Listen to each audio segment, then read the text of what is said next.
안녕하세요. 홍영표 박사입니다. 우리가 사과를 가지고 다양한 과일을 크기, 모양, 색깔, 맛 이렇게 응용하는 걸 배웠잖아요. 그런데 여기서 끝나지 않고 이 크기, 모양, 색깔, 맛 이걸 가지고 응용할 수 있는 다양한 것들이 있는데 이번에는 아이들에게 동물을 한번 주어 보세요. 네가 좋아하는 동물이 뭐니? 예를 들어서 엄마 코끼리요. 그럼 코끼리를 한번 설명해 봐. 자, 그러면 코끼리 모양이 어때요? 여러분 코끼리 모양이 어때요? 말하기가 좀 곤란하죠? 그래서 이때부터는 프로젝트 합니다. 나눕니다. 기획하고 나누죠? 어떻게? 코끼리 코의 모양은 둥글고, 그렇죠? 그런데 가장 아이들이 혼돈을 빚는 게 뭐냐면 모양과 크기를 많이 아이들 혼돈합니다. 정확하게 개념이 정리될 때까지 훈련을 시켜야 돼요. 여러분 아이들이 일주일 동안 왜 제가 과일에 대해서 좋아하는 과일을 계속 이렇게 써보고 틈나는 대로 엄마가 이야기 나누고 써서 했냐? 아는 뇌를 쓰는 뇌로 만들기 위해서 그런 거예요. 아는 뇌는 제가 이렇게 한번 가르쳐 놓으면 아 그거구나 라고 하는데 실제 본인이 글로 쓰거나 말을 할 때는 쓰는 뇌가 없으니까 써먹지를 못해요.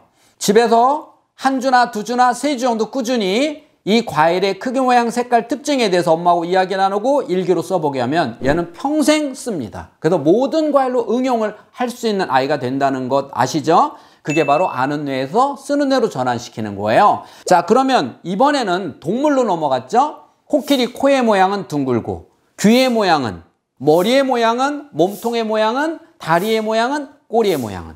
일단 크게 몇 가지의 동물을 분류해서 프로젝트에서 모양을 나눠봤어요. 그 다음 크기는 얼마나 할까요?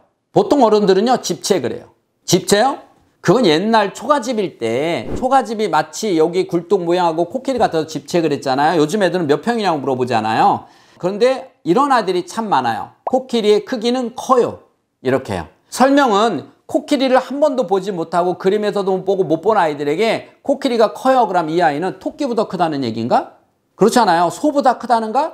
그래서 항상 비유를 하는 거죠. 무엇보다 코뿔소보다 하마보다 물소보다 무엇보다 크거나 작거나 크다 혹은 두 배만 하다.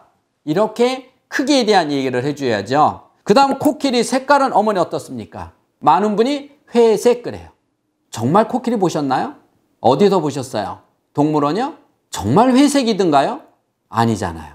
근데 내 머릿속에는 고정관념으로 회색이 들어있으니까 오늘부터 그 고정관념을 버리라는 거예요. 그걸 버리지 않으면 안 되죠. 그럼 내가 정말 그 당시에 가서 봤던 코끼리 색깔을 한번 생각해 보라는 거예요. 등의 색깔은 어떻고 머리의 색깔은 어떻고 다리의 색깔은 달라요.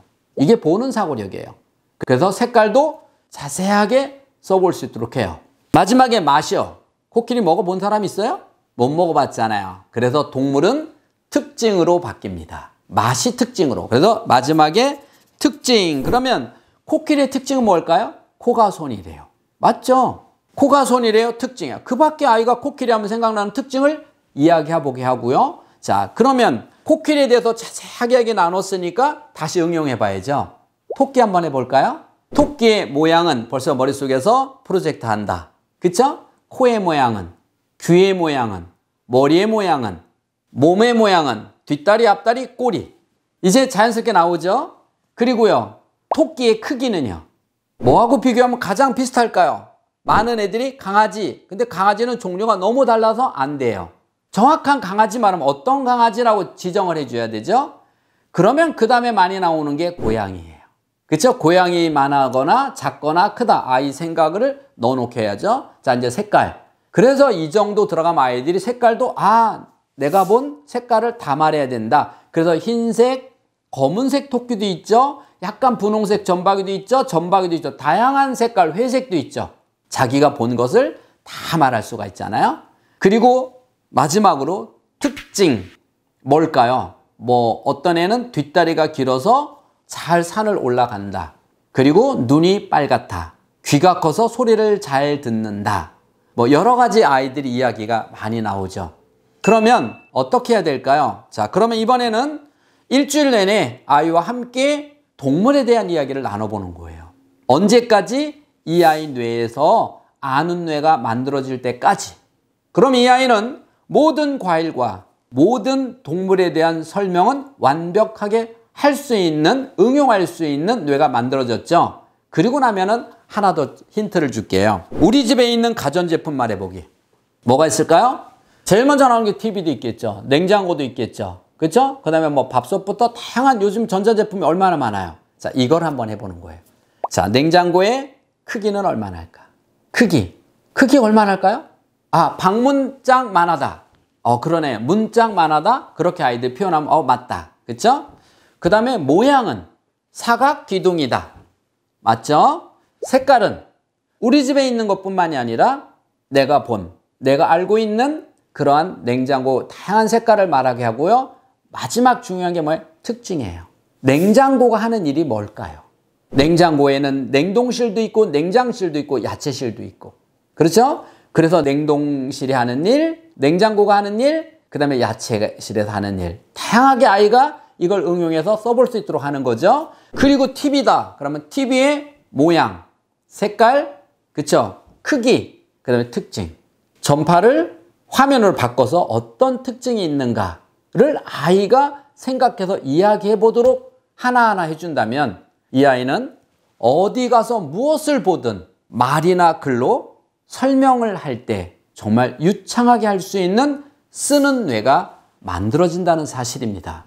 여러분, 지금까지 이런 응용하는 교육, 열린 교육, 이게 열린 교육이라는 사실이에요. 그래서 많은 사람들은 열린 교육 하지만 과연 열린 교육이 뭐냐? 하나를 가르치고 그 하나를 여러 가지로 응용해서 그 응용한 것을 뇌에서 쓰는 뇌가 만들어진 것, 여기까지를 말하는 겁니다.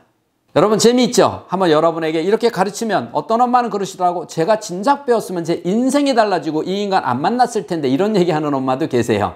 여러분 한번 해보세요. 엄마도 함께, 아이도 함께 해본다면 아이가 다양한 열린 교육에서 다양한 응용하는 모습을 실제 볼 수 있을 겁니다. 여러분, 또 더 궁금한 거 있으면 저하고 전화 상담하시고 싶으시죠? 네, 그런 분들도 있으면 아래 주소로 연락 주시면 얼마든지 전화로 자녀교육, 부부상담 해드리도록 하겠습니다. 또 저와 함께 유튜버도 함께 찍으시고 싶은 분도 아래 연락처로 전화 주시면 되겠습니다. 지금까지 인간수업의 홍양표 박사였습니다. 감사합니다.